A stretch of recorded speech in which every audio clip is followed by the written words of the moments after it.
Well, hello there, everybody, and welcome to another J&J Tabletop video. Today, we are joined by Andrew from Cawood Publishing to talk about his latest Kickstarter, Rise of the Mushroom King, which is an adventure that you could run for your table. But before we dive into that, let's take a look at a quick video that Cawood Publishing put out.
This adventure, this Kickstarter for the adventure, rather, it starts on Tuesday, June 4th. That's going to run until June 21st. That's this week. It's live. Check it out. Andrew, thanks for joining us today. I guess just right off the bat, this is system neutral. How are you working that? Yeah, good to be here, Josh and Jake. So it's actually not that complicated. Really, monster books, a monster collection, NPC collection, that's where you have a lot of mechanics. You have the stat blocks, right? But when you're talking about writing an adventure, designing it, or a world book, you actually don't need many mechanics because the mechanics are in the game rules. And when you're buying an adventure, you're buying the story and you already have the rules for the system you want. So there are ways to write an adventure that can help make it open to any system. The first thing you can do is provide conversion tables for any stat blocks you do have. So we're going to have about 10 book monsters in the main book. Could have up to 20 and NPCs with stretch goals. For those, we have conversion tables for OSC, DCC, and both Pathfinders. That'll be at the back of the book. But that's a small part of the book because most of the monsters mentioned are actually low level and core. And when we mention it in the text, we're just going to say there's 5 thugs or there's 4 orcs. And if you're playing, Dungeon Crawl Classics, you refer to your rules to what an orc is for that game master. And if you're playing 5e, you refer to your rules. And then when we have things about like ability checks and saving throws that would be in some systems, we, for the most part, mention that in terms of in the language. We don't get into the mechanics. A few here and there, we do mention a mechanic for 5e because we still want to make it usable by most of our backers who are 5e players. But for the majority of the checks and saving throws, we can actually just put it in the language. So we'll say things like, if a character searches this area, they might find this. And then whatever system you're using, you use your search mechanics to decide that. Or we'll say a character might notice this about the area, and then we'll add something. And then whatever perception system you're using, you're going to put that into your game. So there are ways to make it open where we're providing you the story and the characters, but we're not putting the mechanics in the way of it. I like that. I think it feels like a lot of adventure books from everyone. So much of it is just numbers and stat blocks and descriptions of if they roll this, then that, and the other thing. It sounds like this is, it's a 72-page book at minimum, right? It could end up being more. And most of that is story and actionable information instead of just getting bogged down in the details. And that's exciting. It's exciting for me. But I see that it says in this adventure that creatures are being infected by spores and they're attacking people in the streets. We have all this information about a mushroom king, and he's looking awesome with all the bling, all of his mushroom bling. Is this adventure at all inspired by something that you've done in the past, like you've played at your home game or anything like that? The roots of it actually come from our monster book, our second one, the Underworld book. So in that book, that was the first one where we put a more of a story into the monster books about these evil toxic spores that were being spread through the Underdark by this powerful aberration. So we took the roots of that, literally the roots and the spores and the, that base, but then we've added more to it. So the Mushroom King is a new character.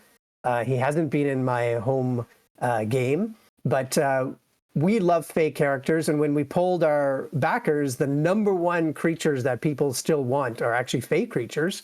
And he has plans that you would never believe in this adventure. There's kind of there's a regular adventure, and then there's the optional conclusion to it. And I personally love the optional conclusion because it's actually going to feed into the next adventure after this. So our first two adventures will be connected, and the second one has a lot to do with his plan, which is rather diabolical. And I really like the way it's structured too, because we've taken elements from our city book, and then our dungeon book, and then our underworld book. And it really slowly draws you into the story. So you start on the city streets and things seem, kind of calm. And this is a normal market square.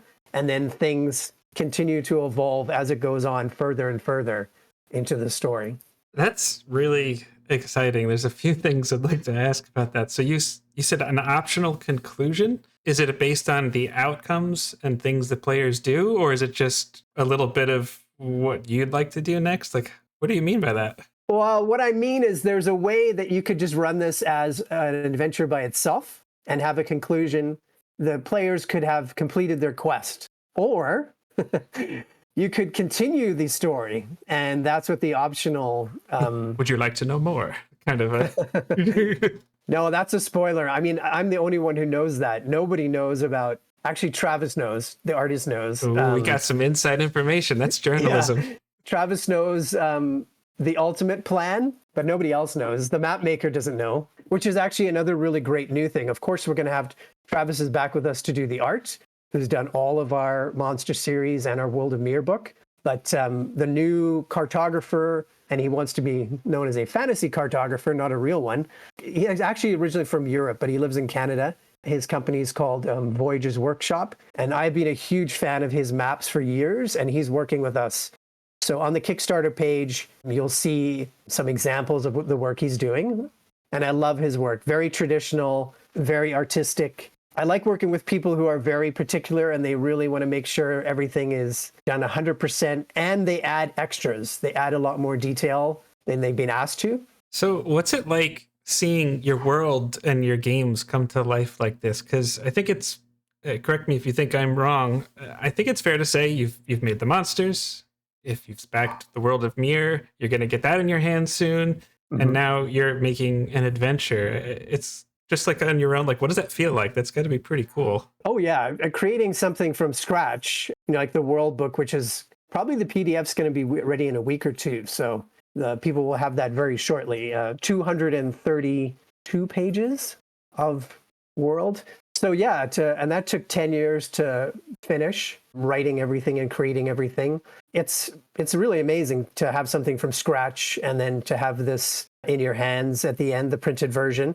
One of the really cool things too is the art. I'm always been a huge fan of art, and seeing what Travis does with my descriptions and then seeing what the new cartographer, Wouter, what he does. Yeah, it's amazing. And luckily I've chosen people who, before we've started, I knew they already had sort of similar sensibilities. So there's a very classic look to what everything we've done, but I think it has a new, because of the comic style, it has a new element to it as well, but it also has the classic fantasy element. There's one really, really exciting thing, to me at least, that you've mentioned a couple times for this. Mm-hmm. It says on the cover on this picture, perfect for low, medium, and high level campaigns. And, maybe someone has done it before, but I personally have never seen an adventure that's made for all levels of play. Tell us a little bit about what that looks like and how you're able to do it. Sure. So that's one of two things that I thought at the beginning of this is going to be really hard. The first is to make multi-level adventure, and the second thing was to make any new spells. When I looked at it, you really, if you have a story, every level, every encounter doesn't have to have multiple levels for it to make sense in the adventure. Because even when you're mid-level and high-level character, you're still going to have some low-level encounters. Especially, it depends too on the setting. Like in a city, if you're a mid or high-level character, you're still going to have low-level encounters because there's still going to be blacksmiths and people at the market and the guards at the gate. Those aren't suddenly going to become like anti-paladins or demons, or dragons, right? So you don't have to change every single encounter to make it available for all the levels. That was the first thing I realized. But then the ones that do need to be changed, obviously, like, the big bad evil guy and any kind of mid or any kind of medium or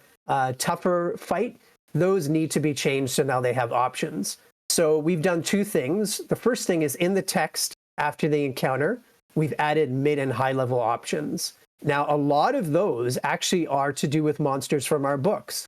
So the basic low level version, you just need the core book and the monsters in the adventure. But if you want to play the mid and high level options, then a lot of those are monsters from our books and tougher monsters from the core books. And so that's one way we've changed it. And then in the text and the encounters, if the treasure is substantial, we've amped that up too for mid and high level. So we give you an option. And when I first started designing it, I thought that's going to look sort of unwieldy. But actually, I don't think it looks that bad. I think it looks fine. And it's organized so you have these options. The other thing we've done in terms of monster levels is the new monsters we have in the books. After we present their stat blocks, we then present mid and high level options for each of those monsters, the ones that need it. Because again, when you have CR, especially CR1 and below, you don't need to make mid and high level versions of those because that's just what they are. A blacksmith's a blacksmith, a guard's a guard, a giant centipede's a giant centipede. When you're a high level character, it's not going to be a CR20, giant centipede now. Because I think when you're building a world, all those different CR levels are there. So if you're mid and high level, you're still going to run into those. I think it works better than I expected. And I think it gives you basically 3 adventures in one. It also, if you want to make your adventure tougher, say you're playing mid-level, you can look at the high-level option and go, oh, I'm going to put that in instead. And it also helps to have, bring depth to the adventure because there's NPCs from our monster books that you can be like, oh, okay, that option is a good one to have in the story. The other thing I thought would be really hard is new spells. And Travis, just in our advertising, he said, oh, and there's new spells. And I went, what? There is? We're putting. That's good to know. I get this graphic for advertising from him because he makes the graphics, and it just listing off all these things and adds new spells in. And I always thought, looking at the spell list, since I've been playing in the 70s, like, what else could you add? There's so much, and how good can it be? Because I've seen a lot of bad spell books, like additional spells. And then one night I sat down and in about half an hour, I had a page full of fully fleshed out spells because I thought of tying them into the theme. So a lot of the magic is tied into the underworld and into fungi and mushrooms. And one spell, for example, is you have tree stride, the tree stride spell. So I was like, there should be like a mushroom stride spell for the underworld, where instead of traveling from tree to tree, you can travel from giant mushroom to giant mushroom. Yeah, I'll probably keep playing with it because I was surprised at once you kind of have more of a theme in terms of the spells, then my mind started to open up. Okay, here's something we could do. And then there's the random things, like as I'm writing them, suddenly this name of a spell just comes to my head, and it's like a Meatloaf album cover title, and I'm like, oh, that's a spell. Like, I don't know why, but that's a spell. We always like to sprinkle in references and things like that wherever you can, right? It just, it happens, especially with musical references. It just happens. I don't know why, but. Should we expect a Bowie in this book? No, Not sure I there's think much in room the- for that, Josh. Yeah. Yeah. In the options, there might be one of those characters as an option in the story, but I don't have any. No, I don't have any David Bowie elements. I don't think to the story at this point. But like I said, there is a meatloaf reference spell in there now. It's not a vegetarian meatloaf where it's really mushroom loaf, is it? It's nothing No. like that. No. Okay. No. So one of the things your graphics says is that it's perfect for home brew and regular campaigns. And I think a natural wondering would be if, you've just released your campaign guide, like, is this only going to work in the world of Mir? And well, that statement would make me think otherwise. So how would you imagine this fitting into someone else's game if they're playing their own homebrew world, or maybe something, that's, an official or a module like that? Well, I think a lot of times it comes back to this idea that actually you can do both. Like that's sort of one of the things I discovered in designing, is that some of these ideas about the ways things should be are not true. Some people with our monster book said, why make them funny? Well, like they're not entirely, like there's some humor for sure, but they're not just funny.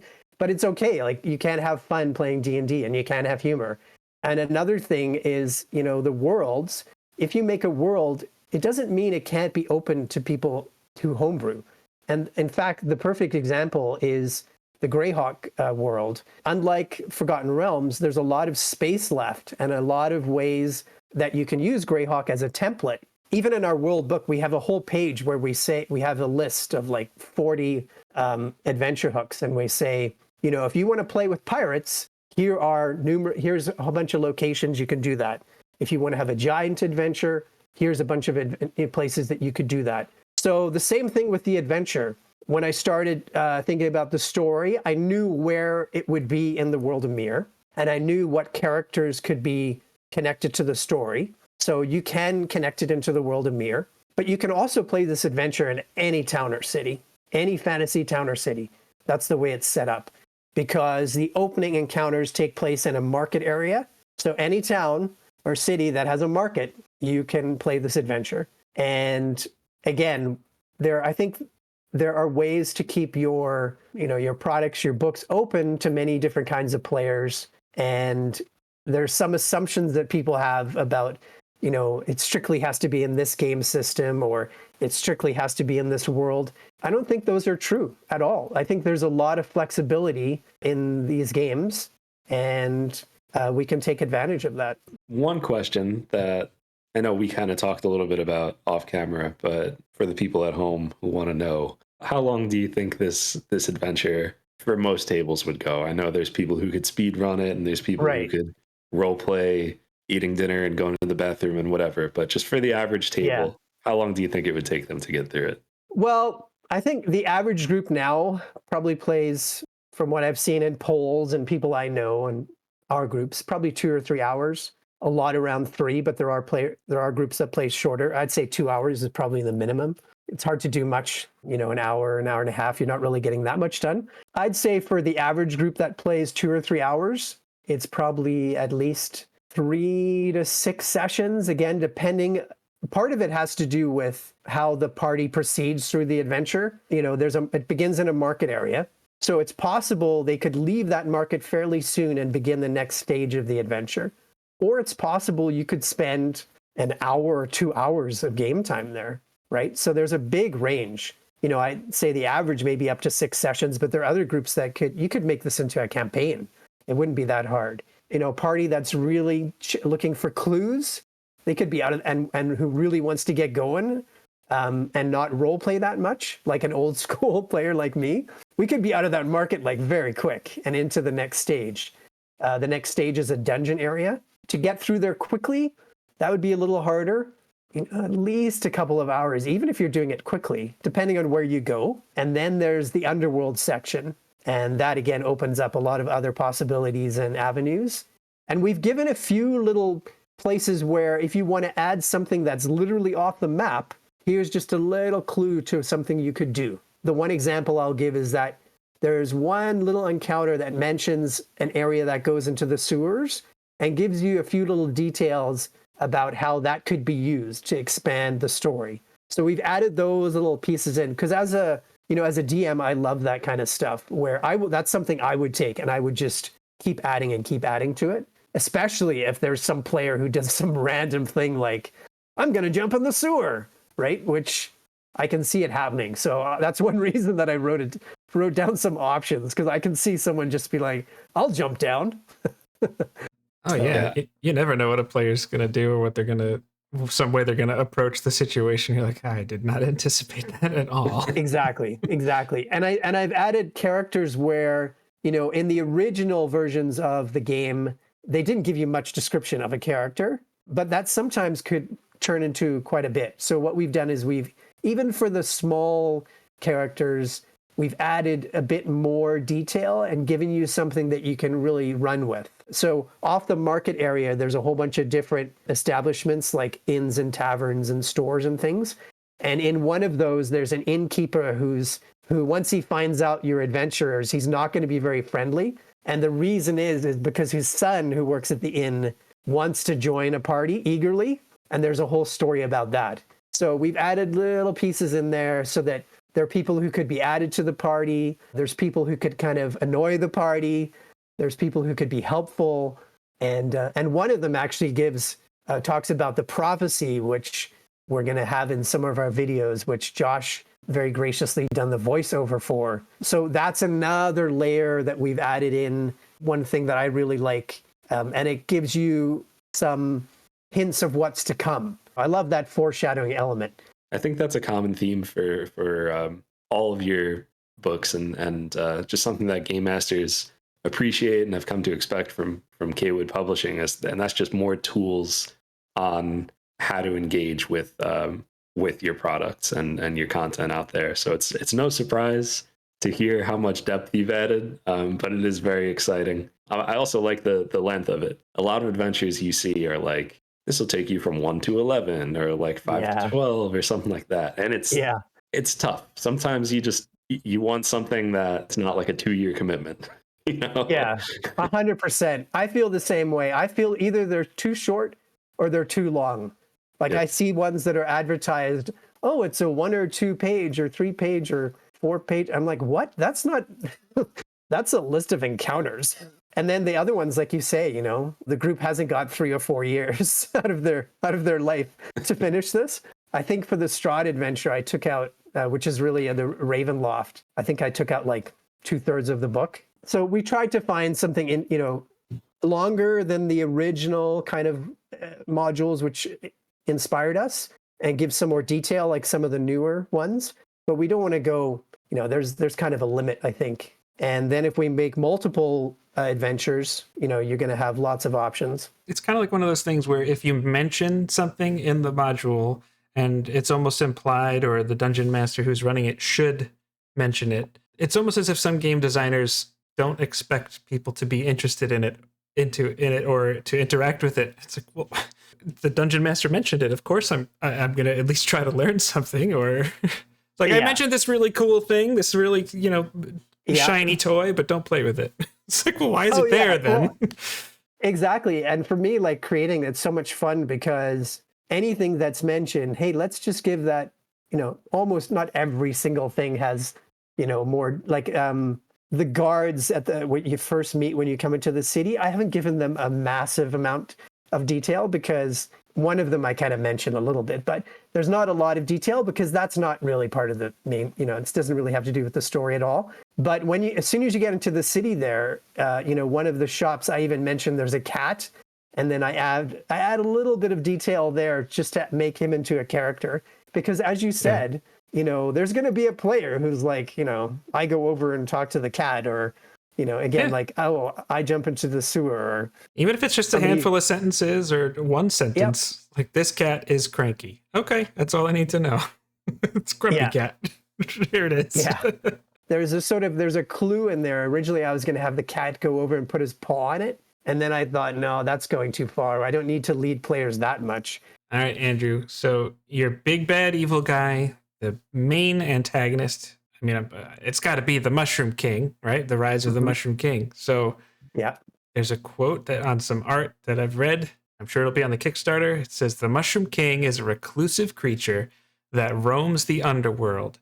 It is a dangerous beast that controls multiple fungi and monsters. It is a monster that has a deep hatred for those that dwell above ground and will destroy them at all cost. Mm-hmm. For anybody that wants to know just a little bit more about this antagonist, what can you give us there? Again, I don't want to give too much away because that's part of the plot of the story. However, I mentioned before that we polled people, and by far the most popular creature that people wanted, I shouldn't say by far, aberrations were almost as high, but Fae were number one. So because he's Fae and he's in the underworld, you might ask yourself, what is he doing there? Because Fae are from Faeland or other similarly named worlds. There are some Fae in the underworld, but they have a way, there's a reason why they got there. So that's one thing you'll learn. And that his past, like us, like all of us, has really shaped him. And he's really thought out carefully how he's going to proceed with this plan he has. And we have some of the creatures from the Underworld book that I mentioned before who are connected to him. And then I have a bunch of new characters. His minions, his henchmen are a wide range. There's a wide range. And as you proceed into the adventure, you'll slowly start to learn who they are and who he is. And with the adventure, we give the game master, again, options of how you want to introduce him. Do you want to save him for the climax, or do you want to have him enter the story earlier?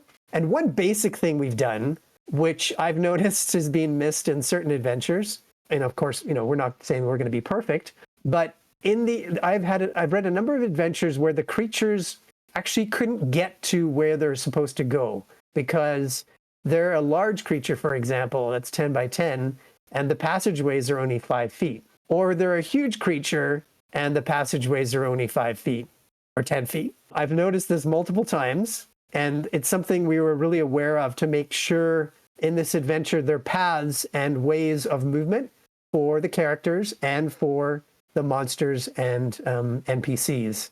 So that gives you options for him as well. We actually, at the beginning of the adventure, we give you an entire page just about the Mushroom King. And then we give you 2 pages actually about the city, just of where things start. So you have a lot of, plus you get his stat block as well. So you get a lot of detail. I like that. That seems like the right amount. Like you got to know a little bit about the antagonist and the environment.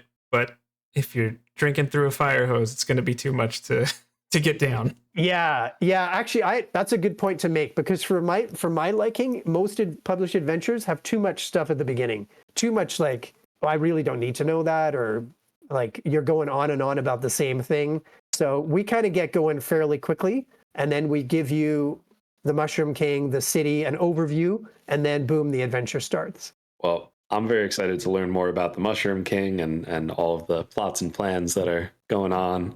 Andrew, it's always a pleasure to have you on. Thanks again for joining us. Kickstarter begins Tuesday, June 4th. It's going to end on June 21st. Make sure you check it out. I think this is going to be a good one. You don't want to miss it. Thanks, guys.